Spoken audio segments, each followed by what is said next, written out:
This is a Culture Inject production.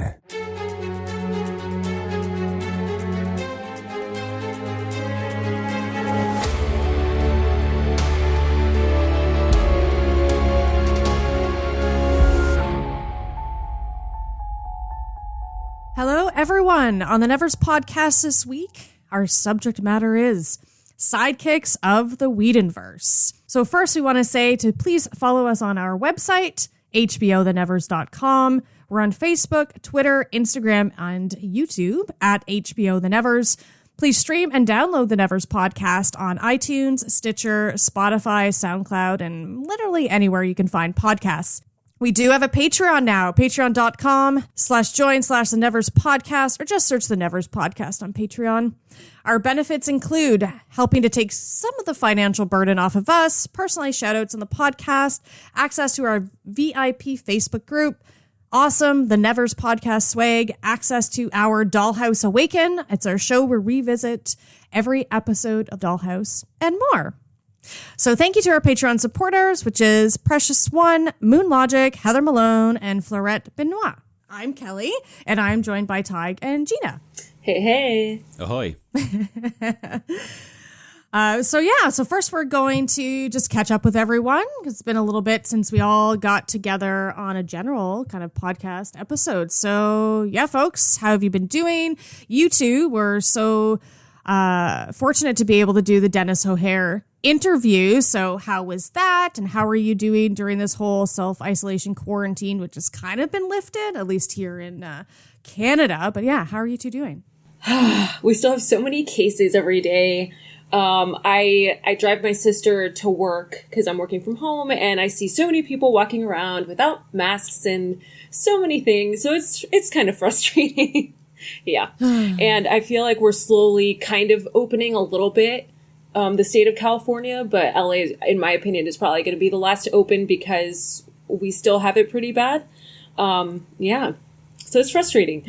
But the good part about it is I've been able to be very creative. So I've written a lot of scripts and I've written a few songs. So at least I feel like some people are really not productive right now, which of course, that's totally okay. But I feel like I've been very non-productive the past 3 years. So I feel like I'm catching up. That's amazing. Yeah. You know, my partner he's a filmmaker. And before all this started, he had a variety of projects kind of on the go, or at least planning to start.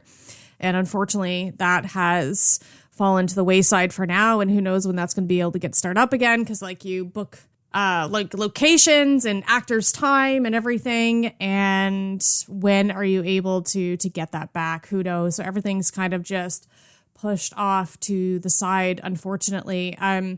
Which is, I think if somebody is prone to, finding it challenging to get motivated and be motivated, and then they feel like, well, I should be productive, but they're not, and then they feel bad about it. But like, I think personally, I just don't understand that feeling. But just like, if you're not feeling motivated, it's totally understandable. And it's like, just relax. Like, this is a really unprecedented time, and just do whatever it is you need to do to kind of like get by. For me personally, I generally am a pretty motivated person. Like some days, yeah, I just watch movies on Tubi TV constantly. But then the other days I'm like pumping out articles and getting a lot of stuff done. So I think everybody just needs to be a little bit easier on themselves.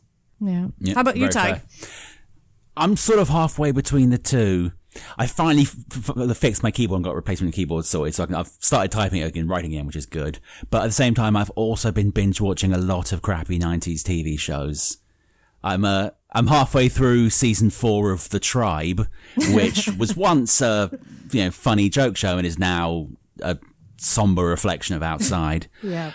I also found a show from the 90s, which I was pretty sure I'd imagined, but apparently is real, called The Odyssey, about a young boy. It's from Canada, so he's from your neck of the woods.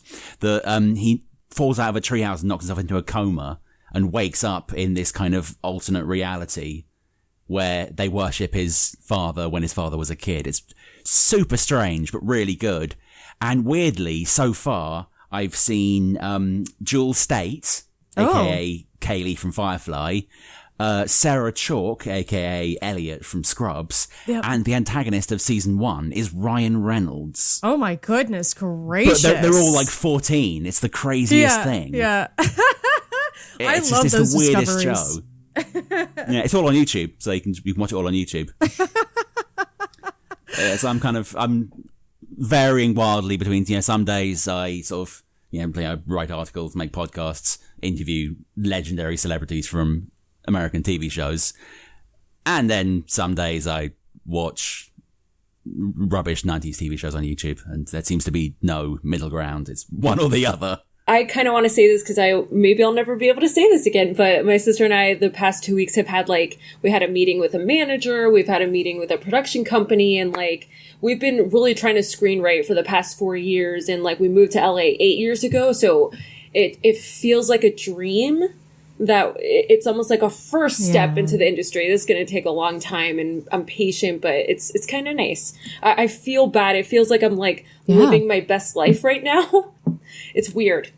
It is a strange time, but I'm glad that there's still opportunities to be had for people. You know what I mean? It's not like everything's completely shut down. There is still work to be done and opportunities to be had. When this first started happening, there was a mini job opportunity that came up for me. And I was like, well, this is a perfect time. It's all website content work that's related to my field. And I was like, oh, well, this is actually really wonderful news for me. And I get this side gig, I get some extra money, but it's also really great for exposure for myself and my career. And I was like, oh, well, this is really great. Also kind of good timing because I'll have the time to sit down and do website content, because prior to that, I wasn't really sure how I was going to make it work, but I was going to, because it was such a good opportunity. So I've been able to just kind of slide and ease into that because of all of this. So I'm just glad that there are still opportunities for folks, because I feel like there's a lot of not missed opportunities, but just a lot of stagnation that's happening, and that I think is just very discouraging. So I'm very happy for you, and I'm glad that has been able to happen for you now. I appreciate that. Yeah. Any books or movies or TV shows? I know Taheg mentioned the 90s shows on YouTube, and every time I hear the phrase 90s show, I have to think about Bojack Horseman. Sorry, I'm going to bring it up always. But what about what about you, Kelly? Are you watching anything? Oh my God, you're very slowly convincing me to watch Bojack Horseman, so I feel like it's going to happen. So generally, I have been watching a lot of Tubi TV, which is a free streaming app. There are some ads, but it's totally worth it because they have an incredible, diverse selection of TV and movies of different genres, but they have over 1,000 horror titles. So I've been spending a lot of time with that. Speaking of 90s TV shows, yesterday or 2 days ago, I started my rewatch of Dawson's Creek. Nice. Oh, goodness gracious. So, Buffy came out and it was on the WB, and at around the same time, I was still kind of watching a bit of Dawson's Creek and Seventh Heaven and other teen drama shows. But I kind of once I got more into Buffy and it got a little bit older and got into more horror and grim stuff, I just grew out of quote unquote Dawson's Creek and stuff like that. But so I haven't really seen the later seasons. I think it's there's 6 seasons. Anyways, holy moly, there's so much drama packed, so much teen drama packed into every single episode that it is almost exhausting. But the music is so perfectly 90s. We've got Amanda Marshall, lots of Jan Arden, this is all Canadian stuff. Savage Garden, the music is just, it's bringing me back. It's bringing me back. I was this show is ridiculous. And then looking at Katie Holmes and James Vanderbeek, and Joshua Jackson. It's really great actors. Just this is them as 16-year-olds, and it's slightly painful, but I've been watching so many episodes. It's on Amazon Prime, so I'm just press play and just let it go. Yeah. It's not good. Like, I remember liking it at the time, but I do love Kevin Williamson because he's done a lot of really fantastic horror movies. But, oh my, why am I even still watching it? I'm not sure. I think it's at like just morbid curiosity. But yeah, a lot of horror movies, a lot of Tubi TV, and now I've started Dawson's Creek. There is also, the last thing that I've kind of been doing is I came across this Millennium Horror list. So like late 90s, early 2000s, mid 2000s horror movies that came out, which was all like very teen related, like a lot of Eliza Dushku, which is really exciting for me. Soul Survivors, Wrong Turn. But just the list on Vulture was really, really funny. But there's a lot of stuff that I grew up on, like Halloween H2O, the Texas Chainsaw Massacre remake, and just like stuff like that. So like Jessica Biel was in Texas Chainsaw Remake, and there's like this whole list of how like white tight tank tops were like really hip during like the early aughts, and it's hilarious. So like, this is my pandemic watch list. It's Millennium Horror because there is an aesthetic. There was an aesthetic there that was really funny to me. So I'm kind of whatever I can find and I don't own, I've been kind of going through that. You can't make a 90s horror film without a white tank top and a nu metal soundtrack. Oh, exactly. Everywhere. The nu metal soundtrack all the Seriously, time. the soundtrack to Scream 3 is just one of the greatest soundtracks ever put together. Yep. So many amazingly terrible bands. Like Powerman 5000. And like all these unknown bands. It's just, yeah, it's really enjoyable. That's pretty much what I've been. And then like doing the writing for the website and Spencers of Horror stuff and Dollhouse. And I mean, I'm filling up my time. Definitely filling up my time with fun things. Hanging out with the cats. Woo. For me, besides rewatching Bojack Horseman, my sister and I are also writing, I think we've mentioned this before, a Barry episode for like TV contests and stuff. So I'm going to be rewatching all of Barry. Have you guys seen Barry? Have I talked?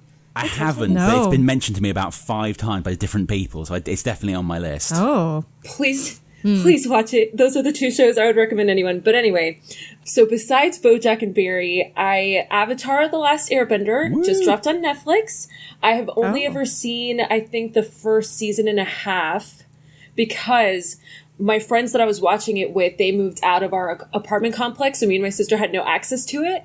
But now, years later, it's all on Netflix, so I am also going to be watching that all weekend. Have you guys ever seen it? No. Is that the same friends that ran away and stopped you from watching Dollhouse? No. So this is a common occurrence, apparently. Clearly. That was, Dollhouse was Florida Friends. Avatar was LA Friends. Okay. Well, like I say, I do really love Avatar. That and Legend of Korra are both fantastic. I think Avatar has a better overarching story throughout the 3 seasons, but Korra has the better individual seasons.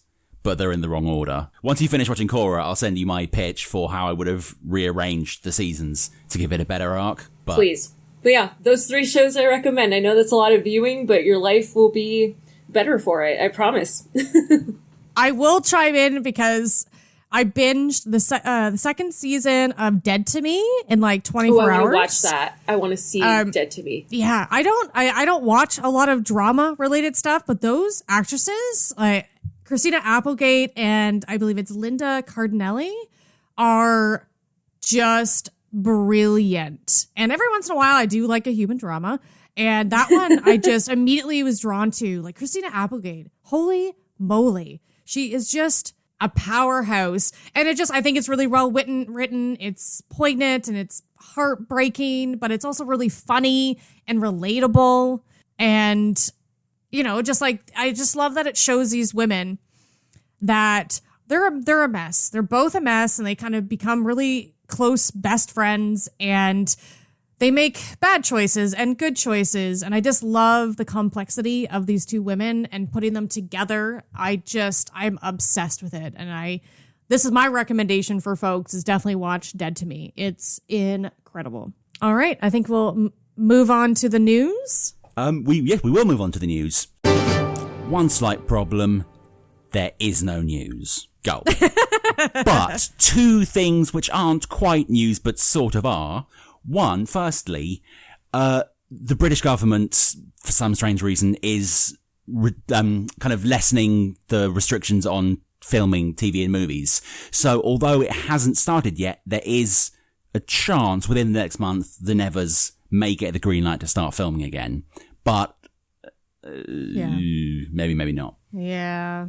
Secondly, on a much brighter note, our Vampiric Women, our very own vampiric horror lady, Kelly, who's just over there, wrote an amazing article about women that bite for the website, and it got retweeted and commented and loved by none other than Drusilla herself, Juliet Landau. So, a moment to recognise the hero in our midst. Oh my God. I was sitting on my couch and it was like almost midnight and I was on Twitter and I was like, what? I just about died. And like when something like that happens and my like Instagram, surprises with J. August Richards just shows me that, while she's on top of social media and she appreciates fans and recognizes what people are doing. And I love that. I'm not huge into celebrity culture, but I do love when they just show recognition and just be like, oh yeah, look, people enjoy what I do and they have a sense of humor about it. They recognize it. And so her doing that, which I had any expectations. And I don't even think, she had retweeted the Nevers podcast doing that. And I didn't even think she was necessarily tagged in it. I try to tag people in my stuff. Yeah. So somehow through the magic of the internet, magic of Twitter, she found it. And yeah, she's excited about the Nevers, but she liked, I'm going to assume anyways, that she read what I wrote and that she liked it. And I love that so much. And she is just a really interesting individual. I'm waiting for her documentary on vampires. Yes. Can it be called a documentary? Vampires aren't real, but it's like a. I mean, they're totally real. Yeah, I think isn't it more about kind of our attitude towards vampires more than yes, vampires? Yeah. It's like vampires in film. Yeah, it's called Undead, and I've been hearing about it for many, many years, and I'm hoping that will eventually come out. But then Gina chimes in, and is like, "Hey, we're friends." What? Why didn't you say that like the moment we met? I know it's weird. I don't like okay, bragging's not the right word, but you know what I mean. You know how some people name dropping. Like, yeah, these are all the people I know. Okay, really quick story about Juliet Landau actually. So the last Whedon Con in LA, oh my God, this is the first time I'm really telling anyone. Oh, okay. So the last Whedon Con in Los Angeles, which was, I think, last spring, so almost a year ago. So there's round tables where the actors sit down with like 6 to 8 people and they rotate like, let's say every 10 minutes. So when Juliet sat at our table, she recognized my sister and I, and like, we hadn't seen her for a few years, but we're Facebook friends. So I was like, she's not going to recognize me. I don't care. But if she did, she's like, how are you two? I've been like, looking at your Facebooks all the time. And I'm just like, okay. Oh my God. I'm dead, right? But that's not the point of the story. Anyway, so that happened. But then at the end of the weekend, there is a special Drusilla and Spike thing. So something Juliet Landau and James Marsters were going to do. And we had no idea. So they led us to this this room in this hotel, and it was all decked out with like Buffy props, and like it made it seem like it was like a cemetery, and there's only 20 of us, and you had to pay for this, but worth it. Oh my God. So when we all sat down, the moderator was like, okay, everyone write down a sentence, and it has to do with, I'm now forgetting what the word was, but let's say it has to do with the word the forest or something. So everyone's like, okay. So we all wrote down like a made up sentence on a sheet of paper, and then we put it in a bowl. And then one by one, James and Juliet read out the sentence, and then they had to improv a scene together as Spike and Drusilla. Oh my God. I lost my mind because they're like my mind. They're like my OTP. Like, yep. Yep. So it's just like, I never thought I'd get to see, like, it almost felt like new Spike and Drew scenes performing live right in front of me. And then it was crazy when they actually said the sentence that I wrote, because I'm like, technically I just wrote a sentence for Spike and Drew to talk about. It was honestly probably the best experience of my life. It was amazing. It just felt like Spike and Drew were back. Yep. Oh, yeah. Oh, they're just fantastic. I really want to see a spin-off crossover show, whatever, where Spike and Drew go on adventures with Eric Northman and Pam from True Blood. Yes. I think those four together would be absolute chaos. Are we talking pornography here? Because more than likely, yeah. I mean, things are gonna happen with those four in a room together. I mean, I'm sorry if you mentioned them before. I mean, yep. That's why I'm saying this. Yes. They probably won't start off that way, but that's probably how it'll end. Oh my goodness gracious. Thirsty. Amazing. Thirsty. I only watched season 1 of True Blood, but I know exactly who you were talking about in that show. So goodness gracious. Yep. But yeah, Juliet Landau, if we can score an interview with her, would be amazing. And that one I 100% will make sure that I am free for because wowzers. We'll all do it. I mean, there's no way, there's no way. So my Drusilla piece is now out. And honestly, during doing the research and everything, I fell even more in love with Drusilla, the character, because she is fascinating and her portrayal of her is brilliant. So, folks, I love that article, Thank Kelly, you. and Drusilla's my favorite character, and I found a lot of insightful things that I never even thought about. So, major kudos. Thank you. Well, we will talk about her in July. I'm going to do Monstrous Women of the Universe. Oh, goodness. Monstrous Women of the Whedonverse. Looking forward to that for sure.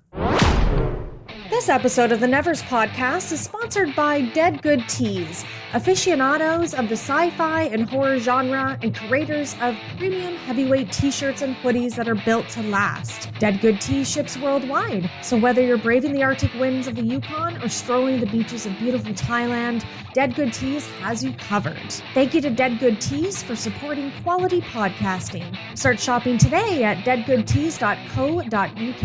And don't forget, you can follow them online at Dead Good Tees.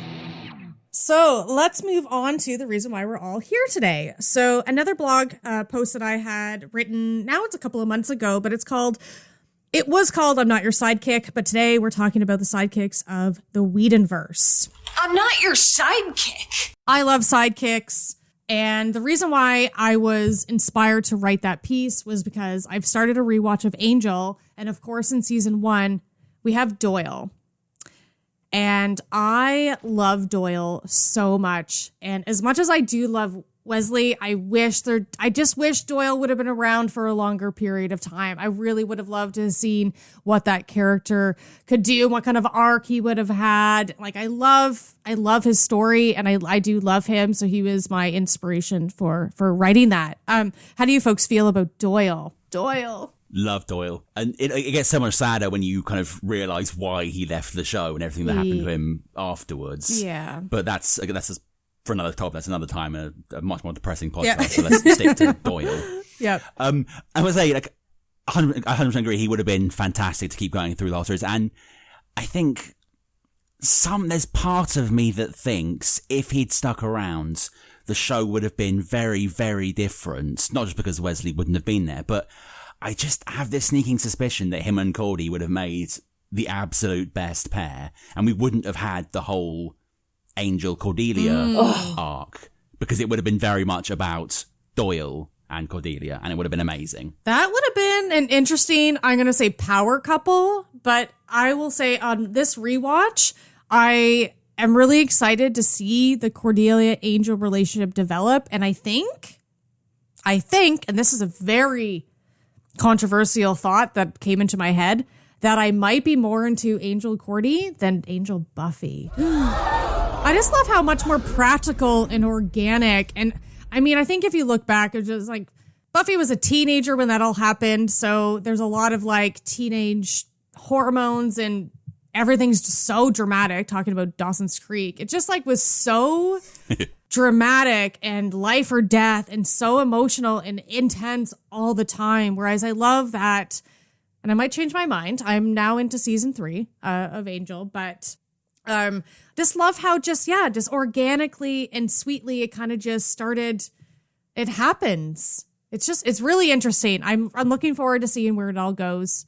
But that was a thought that came into my head, and I never thought that I would think that because I am a huge Bengal fan. I guess that's what you would call it. Please don't. Sidekicks are a very important part to our heroes' lives and to our stories. And I know we'll specifically talk about the Whedonverse, but if there's any like random other sidekicks that you think are worth mentioning, please do. I don't watch a lot of, I think, films or shows besides, Whedon related stuff that would have sidekicks per se. So my scope is kind of limited, but some of the references that I used for the blog post talked about the different archetypes of sidekicks, and there are 7 of them. So I'll go through the 7 most common types of sidekicks, and there's definitely Whedonverse options for all of these. So there's the innocent, which are like they either are children or they're just very childlike, they're naive, they're happy. They always try to do things like for the right reasons and the right way, and they're very optimistic. So an example of that would probably be, and like sidekicks can be like strongly coded as like one archetype, or like can be a mixture of everything. I mean, humans are complex, so they're likely a mixture of things. But for me, I feel like perhaps Willow would fall into this because she is just adorably optimistic and very positive, and she's lovely, and she's perfectly like this innocent character in Buffy. Do you have any other examples of this archetype, do you think, in anything but the Whedonverse? I have a perfect, it's one of my favorite examples of the innocent in any media, and I have a feeling I know how the reaction this is going to get. One of my favorite characters in any media, and it's a certain young waif-like sprite by the name of Todd Chavez. Yes! From Bojack Horseman. Yes! I was going to say that next! I figured that would happen. He's one of my favorite characters of all time, voiced brilliantly by Aaron Paul. He starts off as like just kind of a slightly dopey stoner, and he's a bit one note, and the jokes are all kind of, they don't fall flat because Bojack's too well written for that. But then like they're all a bit kind of samey. But then over the course of the series, he just grows into one of the most brilliant characters in a show set up by its brilliant characters. And he kind of verges between innocent and Jester, who we'll get to later. But very much with his whole kind of outlook on life and the contrast he gives to Bojack, who is just all about kind of drugs and sex, to Todd, who is very innocent and like has no interest in sex at all, literally. It's just it's a brilliant use of the character and a use of the greater archetype. Yeah. And so the innocent as a sidekick, the main goal is to be happy. That is literally Todd. And that's what, in my opinion, makes his character so unique. Because there's so many characters and so many different things that are like, my goal is to become famous. My goal is to do this. But literally Todd, he doesn't really have an external goal, just an internal goal of wanting to be happy. And please watch it. Yeah. So there's, great examples of the innocent, and even like going back to Willow, because she's kind of just standing out in my mind right now. And like you talked about sex and sexuality, but like she's very much a non-sexual being until her and Oz get together really in like season 3 to season 4. But even still, like that's very much downplayed as a portion of her identity as the character, more upplayed when it comes to her and Tara, which is a whole subject matter all on its own, but still like that she retains that like that sweetness. I'm gonna the sweetness, and she's always very positive, and she always wants to do the right thing, and she is such a wonderful sidekick. The next one is one of my personal favorites, is the rebel. The rebel is someone who believes that rules are meant to be broken. They're going to overthrow the system. They either like want a revolution or a revenge. They're there to kind of like shock or disrupt or destroy things. There might be a little radical, a little bit outrageous. And I'm going to bring up Faith because we all know that I love Faith. And she is definitely a very rebellious character in Buffy the Vampire Slayer. Just like the perfect example. Also Spike. I will say. Ooh, yes. Yep. Yeah. You know, and actually that's what I love about Spike and Faith. Actually, they're really alike, but also so different. Mm-hmm. So I kind of hate when people are like, oh, Spike and Faith, they're like the other like gender version of each other. Because like, that's not true. Yeah. So the fact that like Joss can figure out having two characters that are so similar, but they're so different, like that's so hard. And like, he nails it, you know? Totally. Let's just briefly think about a Spike and Faith union. There's so much leather happening. Yes. And it would not come off. Or would it? Who would be a rebel? Probably Gunn. Gunn in Angel, in Firefly. Yeah, very much so. Jane is definitely, well, they're almost all rebels, almost, like Mal and Jane. And I think the thing with Firefly is that they're all rebels, but then they have like kind of subgenres of like Kaylee is the rebel innocent, Mal's kind of the rebel orphan, sort of. Wash is the rebel jester. Inara is the rebel and my wife. Oh, I love her. Okay, what about in Dollhouse? Is there a rebel? Alpha? But does he count because he's kind of like psychopathic? I guess Echo too, eventually, maybe. I would almost put him more into kind of the orphan category than the rebel. Yeah. Carolyn probably would be the rebel. Okay. Well, that's why she's there in the first place. I'm trying to think not too far ahead to spoil anything. It's hard talking about Dollhouse because we don't want to spoil anything. Yeah. We've already spoiled enough, talked about enough. It's really hard. But that's a tough one because so many of our characters aren't quote unquote real people. So it's hard. Well, that's the kind of thing too, and just like who is, and that was a thought that came into my head, and just like there's in certain shows like that are really all about like the balance between good and evil. Buffy and Angel, we have very specifically our heroes, which are Buffy and Angel, the names of the damn show. And then everybody around them are coded. They're like seen as the sidekicks. But then there also can be very prominent characters overall. You know what I mean? So there's a lot of like nuance and blending of sometimes who we see as sidekicks. Like I feel like some of them are very, very much a sidekick. Like Tara, as much as I think she is a pretty prominent character in Buffy, she still doesn't get as much screen time or development as somebody like Willow. So I feel like she's more of an obvious sidekick. Dawn is a bit more obvious of a sidekick, if she even would be necessarily a sidekick. She kind of helps out a little bit. She kind of just exists. I don't really like Dawn. But she's a plot device. She is. Of course you do. She's a plot device. On my recent Buffy rewatch, I'd absolutely had it with Dawn after about 2 episodes. I just can't be bothered with her. It's just, okay. So my sister and I have a little brother, and I feel like if people have had like younger siblings, it's just so accurate. It's so accurate. And it gives Buffy like a different kind of role in season 5 to like really take care of someone else, which I really like. And it's not a love interest. Yeah. So for sure. I know she's a plot device, but yeah. And Michelle Trachtenberg, I think, is such a great actress. Yeah. Oh, Dawn. What's she been up to recently? Then we come to The Lover. So this one I'm not as familiar with, and maybe you two can help me out with this, but so this one is looking for quote unquote the love, the one, the main goal is wanting to be surrounded by people and things that they love. They yearn for intimacy and experience, or scared of being left alone. They're very passionate and committed, and perhaps likely grateful and appreciative.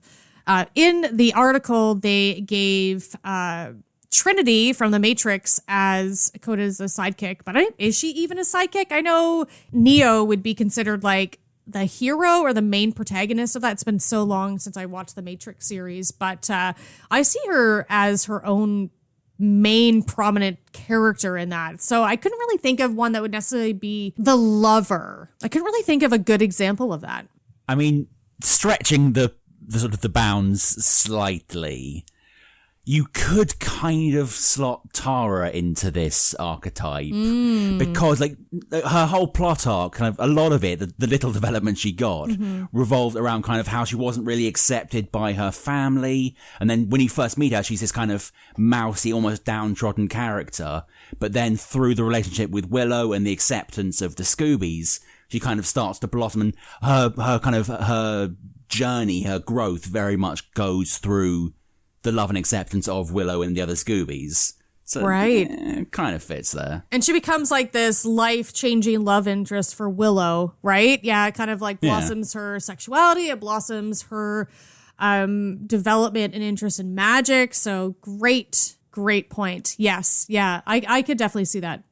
Another archetype is called the orphan, which also is a really interesting thing. And also the example in this article was really great because it brought up Penny Dreadful, which I love so much. So the orphan, the main goal is to belong, yearns for connection with others. They try to fit in, be normal, and earn friendship. They have strong empathy and realism, and maybe likes to live in fantasy. The orphan. So those that are maybe lonely or melancholy, but they're looking for others and looking for maybe family. So maybe that's also a Tara related thing too. Which kind of mixes. I was going to say, actually, I think she's that one. Yeah. I have an example, but hardly anyone has seen this show, and I haven't even finished it. The show is called Rain. Our friend of the podcast, Timo Pennicott, has been in an episode. My favorite character from Rain actually fits this perfectly. His name is Bash, short for Sebastian. He's amazing. I got a custom Funko Pop of him for Christmas. Anyway, highly recommend that show as well. It's also on Netflix. But yeah, he's exactly all of this. And even likely to live in fantasy, he's always like kind of riding his horse outside of the castle. Like, he's also deals with like magic, and yeah, he's literally this. So that's really interesting because I never knew there was really a word for his type of sidekickness. The next one is the Jester, which is definitely a common trope and an archetype. And the example in this article, which I love so much, is Sir Didymus from Labyrinth from the 80s. Woo! Yeah. So obviously the Jester is one that provides our comedic relief, intense scenes, or just overall. They're there to have a good time, lighten up the world. They want enjoyment of the moment. They play jokes. They have a zest for life. They're maybe a little clumsy and careless, but they're the Jesters. And of course, I could see that as Xander for sure. Topher a bit. He's kind of like the jokester a little bit. That's such a serious show, Dollhouse, but elements of that. Wash in Firefly. Doyle for sure in season 1 of Angel.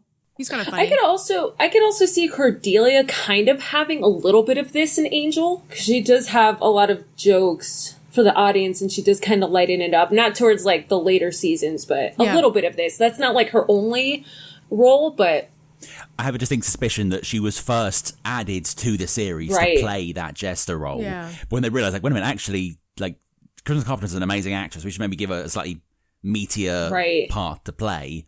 So her character grew and evolved out of that. But certainly in season 1, she's very much kind of the archetype of the ditzy wannabe actress. Yeah, she's so funny. I think it's at like the very first episode of Angel, or the second one, where Angel's at that party and Cordelia's at the party, and she's like, "Oh my God, Angel, hey!" And she's like, "Are you still?"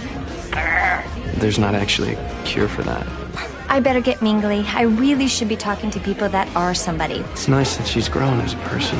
I love that moment so much. And I love their dynamic so much. But that is just like primo, like Cordelia. Right? See, but I just wanted them to stay friends. It's okay. It's okay. That's fair. I get it. I hear you. But comparatively, I just like things like, I feel like side note, a part of me loves the trauma and the drama of Buffy and Angel, because when I saw it, I was a teenager and everything is life and death and all very traumatic. But as like an adult, that's just less relatable. So I just like love the Cordy Angel relationship because it just makes so much more sense to me as an adult. So if I like separate it, that's kind of how I feel. But like emotionally and sentimentally, it's Buffy. We got a couple of more left. So we have the Explorer. So the Explorer was also one that I wasn't, and they had a Game of Thrones reference, which I haven't really watched, so I couldn't really tell you. But the Explorer wants to experience a better, more authentic, more fulfilling life. They yearn for freedom to obviously explore the world and find out who they are. They're scared of conforming or being trapped. They have a strong ambition to learn and trek new paths. They might be a misfit. I mean, the whole Firefly crew wants to like do their missions and like fly around and do new and wonderful things. But then maybe that's just the element of, you know, being in space. I was kind of leaning towards Zoe for that role. Okay. It's like, it kind of fits, but not really. Like that would be stretching it even more than the previous one. There's very few Whedonverse characters that fit that archetype. Yeah. Which is quite strange considering what he's written. Yeah. At least I would note, though, that even the Game of Thrones example used in the article is stretching it quite far as well. Like, if they wrote this article and Tyrion Lannister is the best they can come up with because he went to the wall one time, that, like, clearly this is a tough archetype to fill. I think it is. And, you know, like, Joss Whedon, I feel like everybody in the Joss Whedon world, like, they love being in their world, you know, and everybody's immersed in it. They don't really want to explore outside of it. Like, those that live in Sunnydale, or it's LA, or, you know, it's space, and you just, traveling is like commonplace, you know, for them. So that's fair. The next one I like a lot is called The Magician. So this one is pretty straightforward. They add mysticism to the world. They're powerful. Obviously there is the legitimate like witchcraft or magic element of it. There's spells and potions. They make wishes come true. They have strong skills in finding resolution where everyone wins. They may or may not be manipulative, but it's more of like a fantastical element to it. And I think in Buffy, that's like very straightforward on who adds the magic into the world. Like Giles throws in a bit of magic. We've got Willow. We've got Tara. Angel, like everybody kind of does a little bit of magical stuff here and there. Yeah, I was very much leaning towards Giles as the magician of the Whedonverse. Like, he doesn't literally fill the magic part, but like the whole kind of bringing of knowledge thing, it's 100% Giles. And, yeah, don't want to be that guy, but rewatching it again, he very much fulfills the manipulative part of that archetype. Yes, yeah. Like, he has some slightly shady things watching it through again now. And Wesley, in a way, in Angel. Yeah. You know? Yeah, everybody kind of dabbles with the magic. They all, you know, like, except for Gunn, but he's kind of just there to, I feel like, sometimes be a body when magic stuff needs to happen. He's more of like, he's like our barbarian, you know, where he's like, I'm just going to show up. Yeah, we're going to fight. I'm into it, which I can appreciate. I'm usually a barbarian character if I'm doing something fantasy RPG related. It's like, I'm just going to go in there and fight. Hand-to-hand combat. Do you like what you hear on the Nevers podcast? Care to share your opinion? If you do, then consider leaving a review for the show. Your review helps us to reach new listeners and let us know how we're doing. Go on. It only takes a minute. Moving on here. So we love sidekicks. Sidekicks are amazing. And a portion of what I did write about for folks that may or may not have read it is that, you know, going into our heroes. So our sidekicks are there to help our heroes along in their journeys, which is very fantasy terminology here, but our heroes and our sidekicks and journeys, and they kind of just, they lift them up, they help them out, and that's why they're there. And so normally they're less in the spotlight than our heroes, but I personally find that when we're talking about the Whedonverse, our most interesting, complex characters are our sidekicks. Willow, Wesley are the two main ones that I brought up in my blog post. Like, because if you think about it, if you look back at like Buffy and Angel, because they're kind of like our main heroes. Again, in Firefly, I sometimes have a hard time. I feel like everybody is so equal in that show. It's like maybe Mal is like the hero type, but he's also like an anti-hero, and like everybody's kind of equal in that show. So it's less like good and evil than it's much more nuanced. Obviously that one is a little bit more down to earth, even though it's a space western. See what you did there. Yeah. So how do you feel about, what are your thoughts and feelings on, you know, just our heroes not always being so likable. And like sometimes our sidekicks aren't that likable, but like our sidekicks, in my opinion, and we're talking about the universe, the Whedonverse, is that our sidekicks overall are much more interesting than our heroes. Drusilla is my favorite character in Buffy. Oh, yes. But what I love about Buffy so much is that, in my opinion, she's still the most complex character, and that's very rare for a lead character to have. And that's what I love about her so much, and what makes her such a great feminist icon is like you guys have said, and everyone agrees with this besides me apparently, usually the main characters aren't the most interesting, but I really think Buffy is, and same thing with Angel, even though Wesley I think has the best arc of any character of all time. I think Angel is also incredibly complex. I don't like it when people are like, Angel's boring, Angel's just moody. Like, no, like he's such a great character that he got his own show, right? Yeah. Like, he's so fascinating, and he has such a big history, and like his dilemma, and you know, I'm talking to the choir here, like you guys know. Yeah. So it's tough for me to say that the sidekicks are more interesting or more complex. I would argue that they're just as interesting and just as complex. I do actually kind of partially agree with you on that one. The way I see it, and I think it's what actually makes Joss Whedon's shows stand out the way they do. As a general rule, from what I've seen watching, especially a lot of like fantasy and sci-fi shows, the main character, the core protagonist, tends to be something of a blank slate, because that's the character that the viewer is supposed to put themselves in the shoes of. So if they're the kind of the subtle, deep, twisty characters, it becomes harder for the viewer to think, okay, that's me, because we're not all subtle people. I'm sorry, it happens. So in those situations, the sidekicks, you have kind of the blank main character that we're supposed to see as ourselves. So then, to stop the show being just a bunch of sort of mannequins walking around, you bring in the sidekicks that have the deep, complex roles, and that's why they often become more interesting characters than the lead. What Joss does, because he's Joss and screw the rules, is just not even flip on the head. He makes everyone these complex, twisted characters, because he's good enough at writing plot arcs that he can support that and still make you like and kind of put yourself in the shoes of the character, even if they have their own hang-ups and sort of twists and turns, because he's amazing and he writes great characters. Yeah, Joss is great at making our heroes villains or sidekicks villains, but then like they're also heroes, and like it's always kind of like a mishmash. Like, yes, we have like our figureheads, our Angel and our Buffy, but like at one point Willow is a villain. She's a big bad of a season, you know, and it's just like we go back and forth. And I agree that like everybody is complex and everybody is interesting. But for me personally, I do find, like, when we're comparing, like, if you took Buffy and no sidekicks and Angel with no sidekicks, is that something that you want to watch? Not necessarily. I would say no, because we don't have because the hero is not going to have all these different archetypes. The hero is going to have the hero archetype. And that is, I think, just less relatable. And that was a portion of the blog post, is that our sidekicks help make our hero more relatable. They kind of elevate them. They kind of fill in the blanks of, like, sometimes our hero isn't super likable. They make bad choices, but then we have our sidekicks kind of in there to maybe like validate them and like show the weakness and show the humanity in our heroes. But like, would I watch just a show that had Angel and only Angel? Probably not. Maybe I'd watch Buffy, but I'm a woman and I love the Slayer kind of ideal.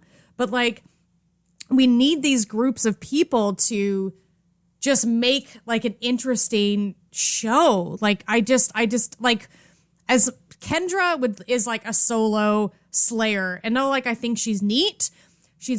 I think she's much less interesting because she doesn't have the external influences of the people around her. And I think she would be very flat without it. Nobody to bounce, butt heads with or have fun with or have like anything around them. So that's my thought on it. Like, as much as I would love like other shows and other things about different Slayers, I found her just very flat. And like, we could see that in the dynamic and the interaction between Buffy and her, where she's like, where Buffy says to her, is like, no, my friends are total assets. And like, my feelings and everything. And like, I'm fueled by all of these things. And like, yes, often Buffy's like, no, I don't want to protect you anymore. Like, I don't want you to be there. I don't want to worry about you getting hurt. They're always there anyways. Aww. And I think I know. But then it comes down to the friendship idea of it. And like, we all need friends. And like, that just is like a very heartwarming, positive thing that we can see in like all these like fight against evil and darkness and the end of the world. And I don't know, we're all into this together. I don't know, why maybe. An interesting thing to think about, and I know this wasn't your point, Kelly, but it kind of got me thinking, like, maybe if someone tells me from now on, like, oh, I wouldn't want to watch just a show with the main characters because the other characters are more interesting, I'm going to counter with, yeah, but if you started a show with the sidekicks, they would be less interesting. And I don't know, that kind of like blew my mind. I'm like, oh, because I feel like the side characters only grew because they're not the main characters. I don't know, it's really fascinating. But regardless, I love sidekicks as well, even if they're not my favorites. I mean, yeah, like you said, there's no show without them. Xander was actually my first favorite character of Buffy. He was one of my first favorites as well, way back in the 90s. Yeah. So I mean, I like him just because I was so like him, so he was kind of the one that I pretended was me. But yeah. And look, I think I've said this before with Dollhouse and Melly and Paul Ballard. Like, I'm a sucker for someone having a crush on someone, and that other person's oblivious. So like immediately, I'm like, oh, Xander likes Buffy. Oh, and Willow likes Xander. And Willow likes Xander. Oh, because I love triangles, and like I think if I actually think about it, that kind of love triangle in the first season is probably one of the best ever, only because they don't really focus on it that much. Like, you care about the characters and their relationship as friends so much. Yeah, that's really interesting. But yeah, I love Xander. I still love Xander. I know he gets a lot of hate. Buffy, that show could literally not exist without him. I know he definitely has some toxic elements. Sometimes the way he views women are always the best, but he's not the only character that does that. And yeah, I think he's just really realistic, especially the time that the show was written. Yeah. I've known so many guys like that, so I feel like certain guys that don't like Xander are probably just sad that they're him. I know that sounds weird, but yeah, right, I love him. Right. Well, I have to say, with my rewatching of Angel, so I just got past where Angel in season 2 is like gone very, very dark, and he fires his staff, and like in that, with that little arc, as much as I like understand, again, as an adult, I can understand more of the complexities of adulthood than I was when this first came out. But that was heartbreaking. Like, he's like, no, he fires all of them, leaves them out in the cold, and they're just going to do their own thing. And I was like, I'm not on your side on this, Angel. No, like, I know it's really hard. Well, again, we talk about the hero, and he has like the incredible amount of pressure and expectations that he also puts onto himself of being this hero and getting this redemption. And he's fighting against Wolfram and Hart. He's fighting against this big bad evil. And it's just like, it's not working. They keep coming down on him, and he's just done. He's like, nope, these people can't be around me anymore. Like, I am in this bad place. So like, I understand where he's coming from, but like, that's cold. And like, I couldn't relate to him on that. And I loved it. Buffy, I liked it too, but I'm just like, man, that's just, I was really upset with him, this fictional character, but I was like, listen, no, like, that's not. Drew and Darla are like technically coming back, and arguably those two represent his darkness the most. So that's, I feel like that's why he's in this really bad headspace. Yeah. Oh my God, that they represent his darkness? Gina, you just blew my mind. But it's true. It's right? True. Oh my God. We're going to have to talk about Angel and Darla and Drusilla, I think, a later time, because this will be a whole thing. But yes. No, I totally get that. I understand like where he was at. I understand that. But Buffy would never Yeah, she would not for sure. do that to her friends. And like, that was For really sure. sad. I felt, and like, everyone was so hurt by that, you know, and it's hard to come back. And like, and then it has that really wonderful episode where Wesley's like, it's going to take time to win Cordelia back. And then she comes in because he bought her a bunch of clothes. And she's like, oh my God, I love you, I love you, I love you. And like David Boreanaz is like jumping up and down. He's like, oh yeah. And Leslie's like, I'm an idiot. And like, you could see that as like a really superficial thing. But hey, Cordelia loves clothes and she likes that kind of stuff. Let her like hold on to something superficial and tangible in this really terrible life, you know, in this darkness and everything that they're going through. I love that moment. Just rewatching that show. There's so many moments where it's like, I love this so much. I love these characters. I love these actors. Like that moment is so good. Anytime that like David Boreanaz shows any kind of humor as Angel, I am in. Yeah. But I kind of love and hate that arc where they go off and kind of they form the Wyndham Price Agency, because it's so great seeing like the uber bromance between Wesley and Gunn, seeing that kind of evolve, but then just knowing where that's going to end up, it's like, oh man, you're just setting me up to knock me down. Fuck you, Joss. Don't do that to me. As they do. As we do. Okay, so our sidekicks, we know that they're loyal, they're trustworthy, they're self-sacrificing. I find them, they're proactive instead of reactive, or kind of our heroes jump at the gun and they do that. So they're I think just really interesting characters, and that's why I was so inspired to write that. Like there's so much love that we have for these characters, and like I adore Angel, and like Buffy is my everything, and she is like one of the main reasons why I am the woman I am today, and like that was a very formative show to creating who I am. But like sidekicks are amazing. So let's move into what are some sidekicks that we could live without, like any that we don't really particularly care for in the Whedonverse. So for me, I will say, while you guys are thinking, like normally people don't like Jane in Firefly, like Adam Baldwin, but I love him. Anytime I revisit Firefly, I was like, I am in love with Jane. He's not likable, but that's why I like him. I'll be in my bunk. Like I just like, he's gross. He's kind of like, he's such a bro. And you look at like the other men that, well, there's Mal, him, and Wash, and like Jane is such a bro dude, and normally not what I'm into. But I think he's kind of like the bro dude with a heart of gold that we just unfortunately didn't really get to develop and experience. But I like Jamestown is like my favorite episode of those 12. I am in love with it. And like, I love Jane. So I feel like he's the sidekick that I think a lot of people dislike, and he's easy to not like, but I like that about him. I think one of the reasons why Firefly is so amazing, and why with such a small run, it's still to this day is so kind of held on a plinth, is because it's got a relatively small, tight cast. Yep.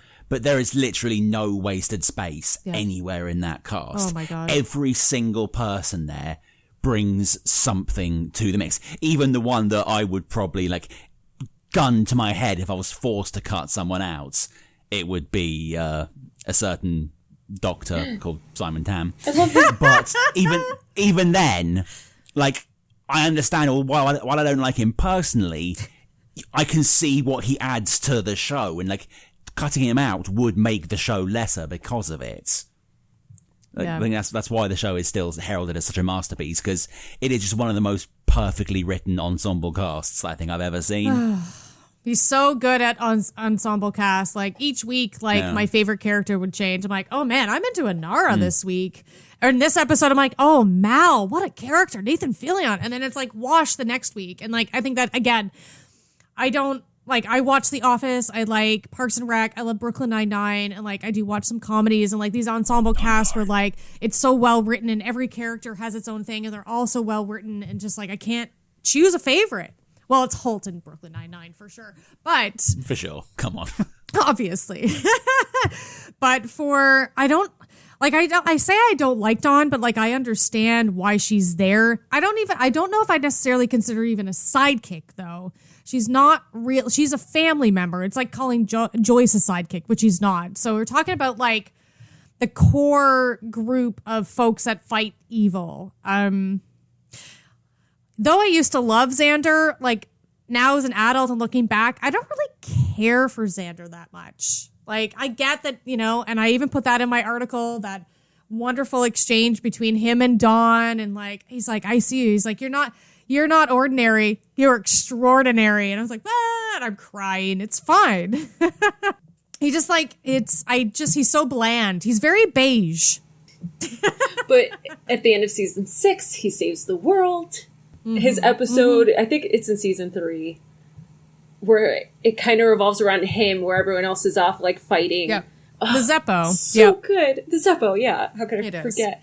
That's fair. And as we know, the females in the Whedonverse get the most, besides Wesley, God love Wesley, that they get the most interesting, diverse characters and story arcs. And yeah, besides Wesley, that's an interesting thing. I'm going to say something really controversial I've never said on a podcast. And I'm so sorry. And it doesn't mean I don't love this character, because I do.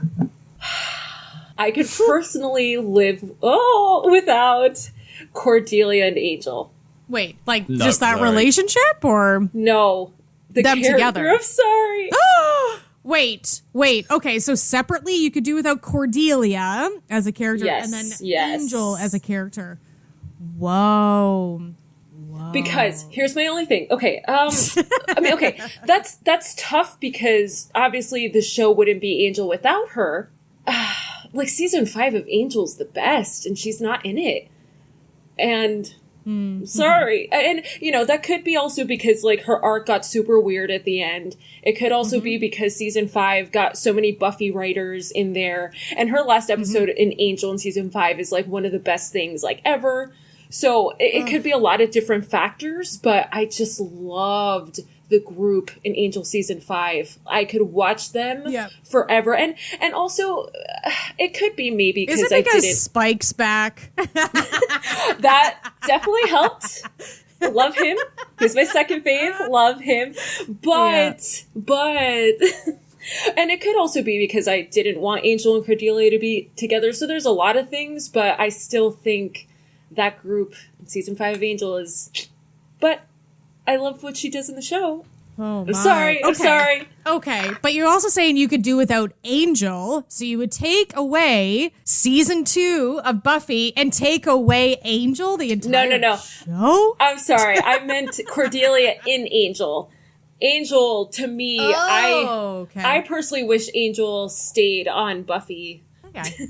Gotta say, okay. I thought I was going to have the hottest take this episode, but I think you just blown me out of the water with that one. This is going to just smooth, like, clean sailing after that. Yeah, gun to my head, if I had to remove one kind of Buffyverse side character, the one I could probably do without, because I feel like their arc is slightly unnecessary with the way the season goes from after they've left, would be Oz. Right. I love him as a character, but what actual purpose does he solve except for being Willow's first boyfriend that eventually leaves because they don't want her to have a boyfriend? Like, he was clearly just written to be someone that shows interest in Willow to build up her confidence so that when her actual, one true love, Tara, arrives, she has the push to make the first move that is required. I'm going to back you up. I'm totally going to back you up on this because though he helps the Scoobies out, he is a werewolf. Yeah. And we never see that actual as an asset because they don't use him as a werewolf to help fight evil. He's just there to like sometimes, use a crossbow and hold up a cross and whatever. Yes, I can get behind that. I also love him as a character. He's literally just there to make really dry, sarcastic quips. Yep. And frankly, this is the Whedonverse. That's what everyone does. That's why you're here. I find it so fascinating with Oz because I wonder if that was a writing decision made because they were unsure that Seth Green would stay around. I feel like that was on purpose. I could be wrong, but that's a really good, if at Comic-Con the Buffy writers ever have a panel, which like how has that never happened? That's a good question. Like, why didn't you guys ever use Oz as a werewolf? Like when they're fighting vampires, like why didn't you use him more? Especially when he then after his little break and he comes back and he's like, yeah, I can control it now. It's like that would have been the perfect moment. Like, oh, there's a vampire. Guess what? Raw, nom. Yeah. Like, how do you like Fucking being rad. bitten, fool? Yeah. Nom. But again, it comes back and then he immediately loses it because he realizes that his girlfriend isn't into him anymore. And then he leaves. Yeah. I can get behind that. Hot take. Second. Sorry. Yeah. Cordelia is one of my favorite arcs in all of fiction.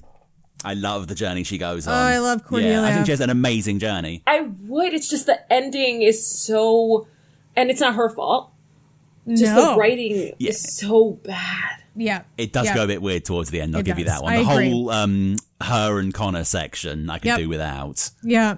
Like, if it had finished, if her arc had finished at the end of season... No, I won't... Yeah, it's a 10-year-old show, 20-year-old show. Yep.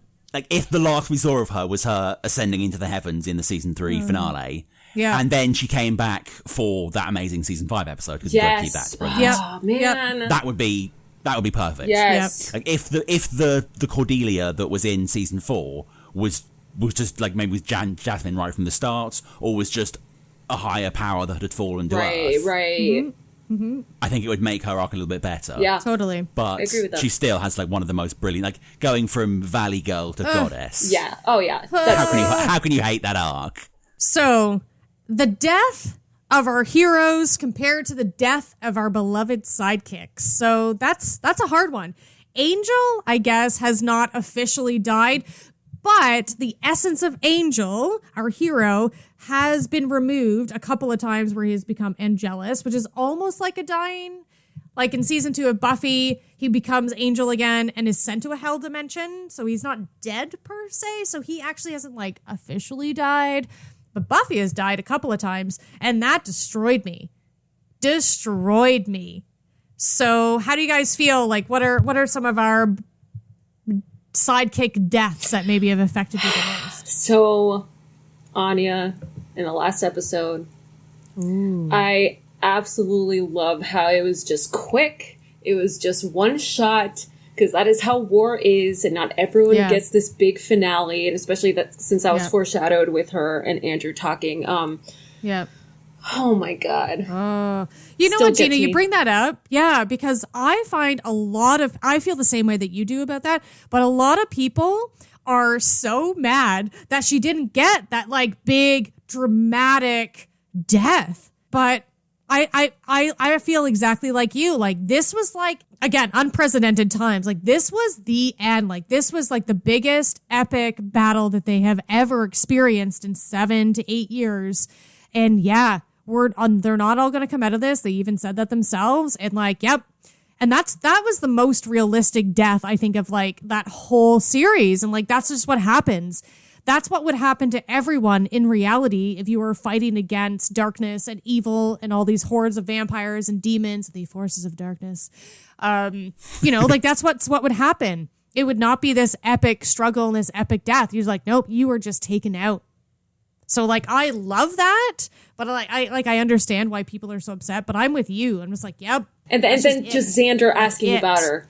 And that's it. Like, oh. Yeah. There's no time to grieve. You got to like run and move on. And like, eventually like you're going to grieve about this. And I get it. I also. Somehow the worst part for me wasn't that she died. It was when they were leaving and they're running. She said, he's like, where's Anya? And there's that shot where you can see, like, he was about a meter away from her. Maybe he could easily have grabbed her and run, but he couldn't see her, so he didn't do it. And it's like, man, that's just twisting the knife. That's such a horrible Whedon thing to do. I know. Tara's death is obviously a big one, which is upsetting. Wash is like, again, it comes down to like, that is like such a perfect, appropriate, like practical death. It's like, again, it's war and like you're just gonna be snuffed out just like that. And like Joey's just like, wash, honey, get up. And you're like, no, you don't have time. You have to keep going. I feel like that's the most devastating aspect, that like they have to like compartmentalize their grief to deal with a little bit later on. You're like, nope, we have to fight now. You have to survive now. You can think about this and grieve later, but right now you have to move on. And I'm getting chills. I'm getting chills right now.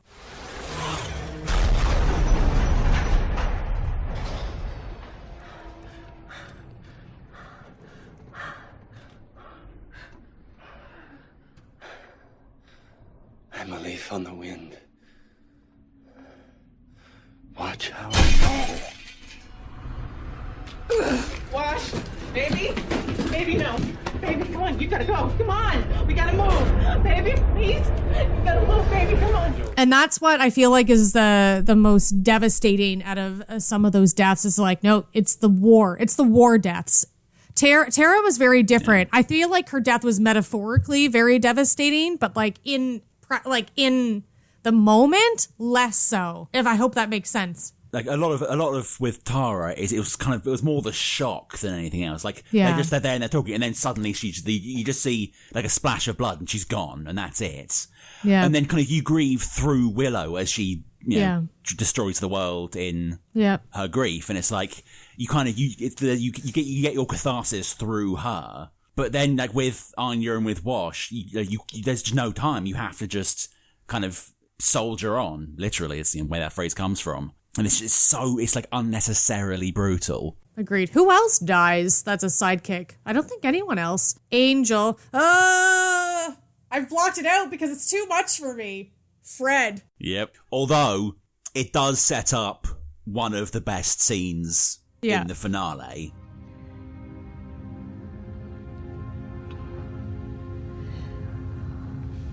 It's gonna be okay. It won't hurt much longer. And then you'll be where I am.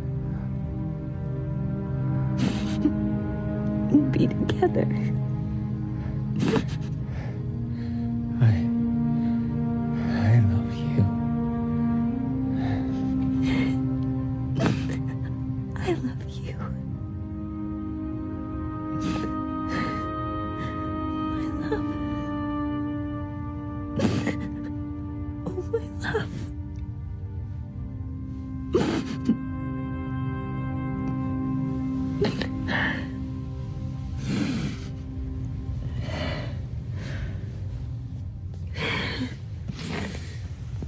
How very touching his meaningless death was. But this fight was never for mortals. Oh. Take your best shot, little girl. Like I can't wait, but also I'm dreading when all of that happens. Yeah, so I totally removed that from my memory, and we should probably not even talk about it. So obviously, Fred's death is deeply impactful. That is honestly the worst death on TV that I've ever seen, because it's slow in a way. Obviously, it happens throughout. Is it one episode? I think, but it's oh my God. Yeah, it's. I think, okay, thinking about all these deaths, I think that one, obviously, because I removed it from my memory, it was so traumatic, that is like the worst for me. That is the worst with Fred, for me. I'm sorry to bring this up, but like her last line, like I'm literally tearing up just thinking about it. I can't. Don't you dare. Can't. Tell it to me. Just give it to me. Oh God. She's literally in Wesley's arms. Oh, she's in Wesley's arms, and it's just them, and she's like, oh, why can't I stay? Oh God! Oh, no, I'm sorry you asked. I'm sorry. I can't. Like I'm literally tearing up. I have chills. Oh my God! I'm dreading this rewatch now. Whew, that is a downer. I'm feeling gutted. So let's move into the final aspect of the sidekicks of the Whedonverse and briefly say, let's talk about who our favorite sidekicks of the Whedonverse are. I feel like through this whole discussion, we kind of given a glimpse to who we love. So yeah, why don't you guys go first? Like, who are some of your like top favorite sidekicks that you love? I mean, like saying who's your favorite Joss Whedon character, it's literally all of them. I love every single one of them because they're all amazing. But, like, pushed, like, because time is ticking on the episode, we have to say something. I would probably say top 3. I mean, Topher's definitely up there because I love Topher. Fred is obviously the number 1 because she's my wife. How can I not pick her as my number 1? Like, they all have like such amazing arcs and such great depth of character that, I mean, you can't pick a favourite. It's impossible. They're all they're so perfectly realised, except Simon. If oatmeal was a person, some of us have to be. Speaking up for the beige folks, that's you. The underdogs, the underdogs, the beige, exactly. The beige characters. Speaking of beige, Xander is one of my faves. I've loved him forever, but then obviously in season 7, that speech he gives to Dawn obviously solidified why I've loved him forever and still continue to. Like, despite everything he's been through and not having superpowers and not being the smartest person, like, he has the biggest heart. And that's amazing. Okay?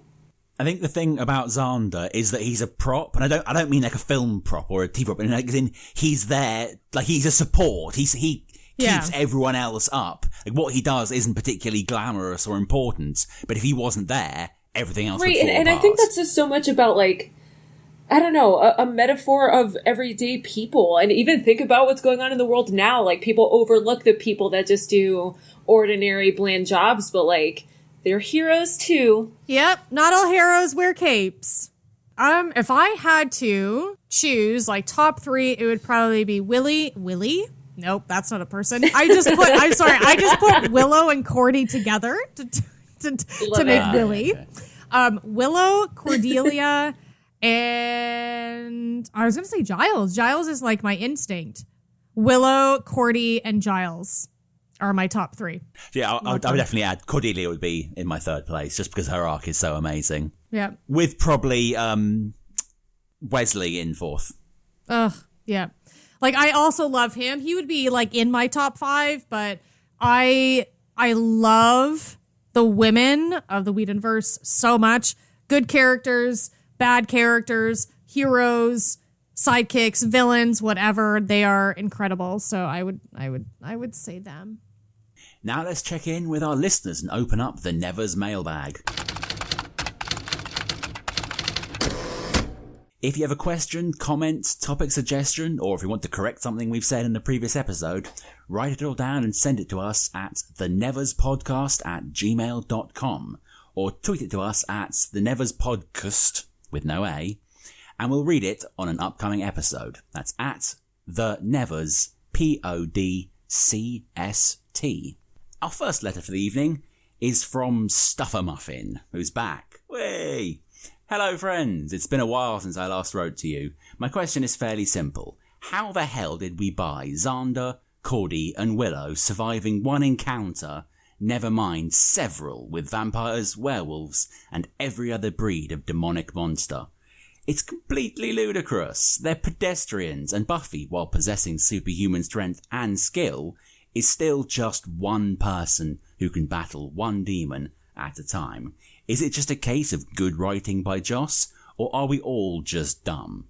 Or is it just me? Your half-baked, moist, slightly gross friend, Stuffer Muffin. That's a great question there.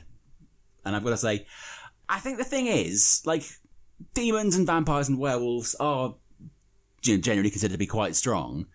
But it just seems like, as far as kind of universe powers go, Buffy does seem to be on the lower end. I don't think the vampires in Buffy are that much stronger than an ordinary human. Like, they make the thing of, like, oh, she's the Slayer, the one born with the power. But then, you see, like, frickin' Xander and Willow can tag team one together. Gunn has grown up fighting vampires for years on the streets. Like, I don't think vampires in this are particularly kind of that much stronger than humans. So, I mean, there is a pinch of suspension of disbelief, but I don't think it's. I think what they should have done is maybe had people get injured a little bit more, like show the wear and tear of fighting, and then I think it would have been fine. Yeah, I agree. There's definitely that suspension of belief that you need to have. Oh yeah, because in reality, they all would have died a long time ago, or would have been mangled way more often. Yeah, I think it would have been much more, I guess, realistic to have them injured more regularly. I guess except for Giles, because he's always injured and always knocked out. But like Xander and Willow and Anya and the others, like the very rare time do they have any kind of injuries. Sometimes, oh, we're in a sling now. Oh, there's a bruise here. But yeah, like they would have been maimed a lot more often. And I think I do agree with you that the vampires are, especially because we see a lot of like newer ones, that they're not actually that much stronger. But they encounter a lot of demons, large, scary demons. And yeah, they all survive. So it's a show. I don't know. It's a fantasy show. Here's my counter. Here's my writery counter to that. Yes, they definitely should have been injured more, 100%. However, they're not just normal people walking around the street that have no idea about these vampires or monsters. So they have done research about specific monsters before they ever really fight them. Or with vampires, they have stakes. They're prepared.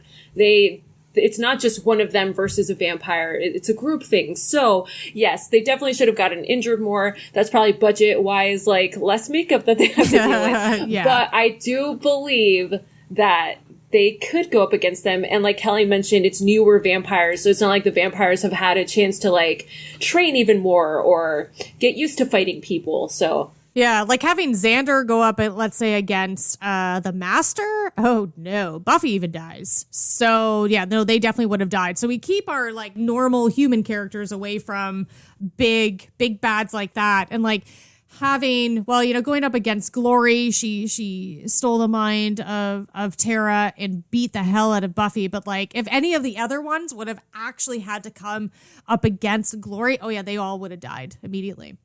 You know, so they're really smart about keeping them away from true threats. You know, great question, Stuff-a-Muffin. Gotta love a fantasy show. A horror fantasy. Our next listener submitted letter is from one of our faves, Berger. Dear Lost Boys and Girls of the Nevers podcast. One thing I find interesting about Buffy the Vampire Slayer is that the Scoobies are friends first and sidekicks second. This means that members aren't recruited for their monster fighting skills. The only way to join seems to be by dating one of the core members, or in the case of Dawn, through nepotism.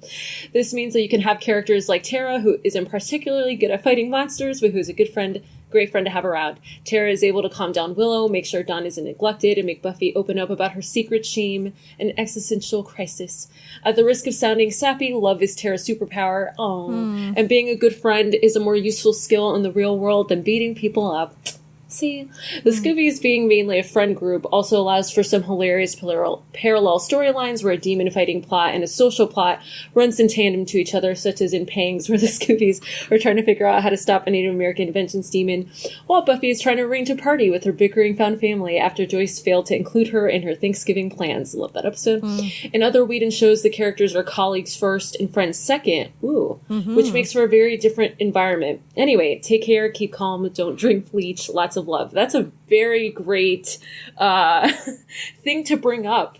I mean, I feel like the Angel characters become friends, but they do start off as colleagues first. That's really interesting. Yeah, definitely with Gunn. Like, Gunn had skills, and they're like, oh yeah, no, we could use you, and then we become friends. Like Fred is brought out of the Paleo realm and to take care of her, and then she becomes helpful.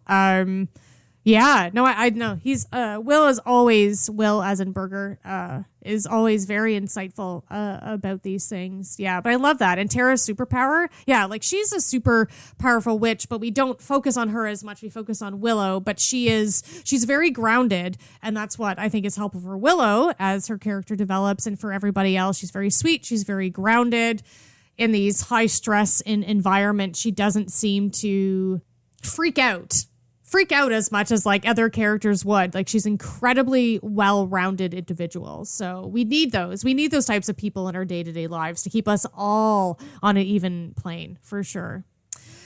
Okay, if we're going to move on to our last letter. Hello, friends. Your last mailbag was so small that I decided to do my part. Do you think Willow would have explored the practice of magic or witchcraft if she wasn't friends with a vampire slayer? would she have found her way to paganism even if she wasn't exposed to the world of demons and slayers? Helene.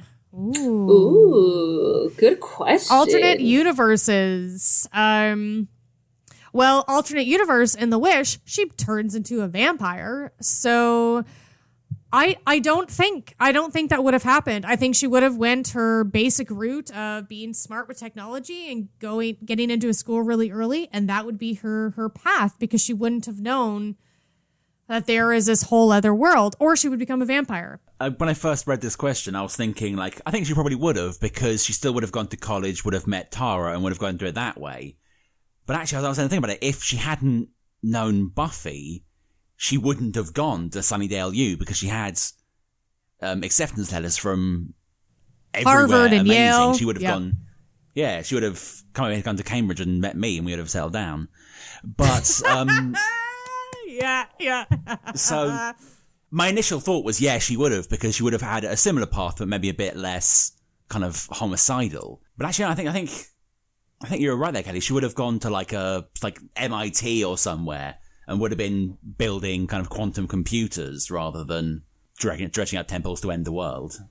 Well, I think that's that. I think that's the end of our Sidekicks of the Whedonverse episode. What a big, fun, emotional one. This has been a roller coaster today. It's been thirsty. Yeah. It's been sad. We've gotten chills. We've cried. We've laughed. Hot takes. It's been a day.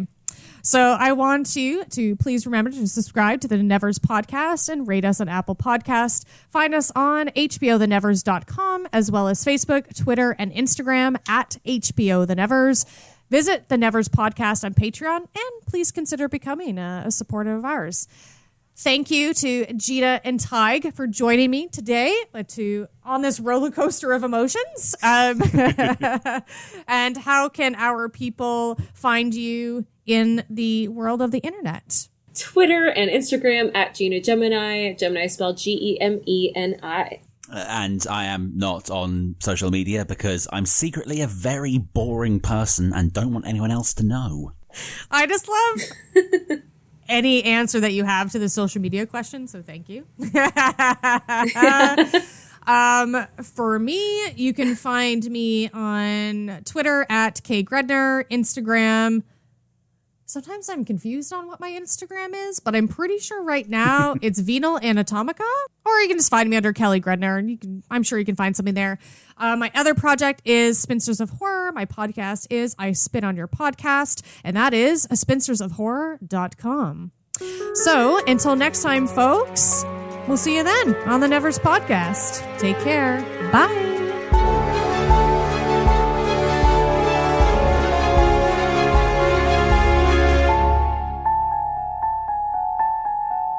Thirsty. This episode was written and produced by Kelly Gredner and edited by Matthew Yamanashi at Culture Inject Studios. The intro and outro music was produced by Guilherme Moraes. We are more than just a podcast. We're a fan community. You can keep up to date on the Nevers and chat with other fans by visiting hbothenevers.com. You can also follow us on Facebook, Twitter, Instagram, and YouTube. Just search HBO The Nevers, all one word, and click that follow button. The Nevers Podcast is not endorsed by Mutant Enemy, Warner Media Entertainment, or any of its subsidiaries, including Home Box Office, HBO, and is intended for entertainment and educational purposes only. The Nevers and all names, pictures, and audio clips are registered trademarks and or copyrights of their respective copyright holders.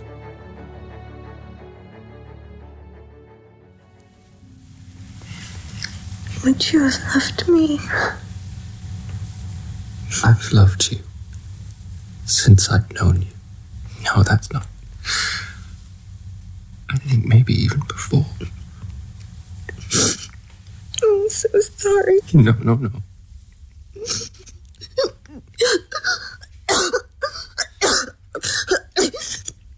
I need you to talk to my parents. They have to know I wasn't scared. That it was quick. That I wasn't scared. Oh, God. You don't have to fight. You don't have to talk. Just concentrate on fighting. Just hold on. I'm not scared. I'm not scared.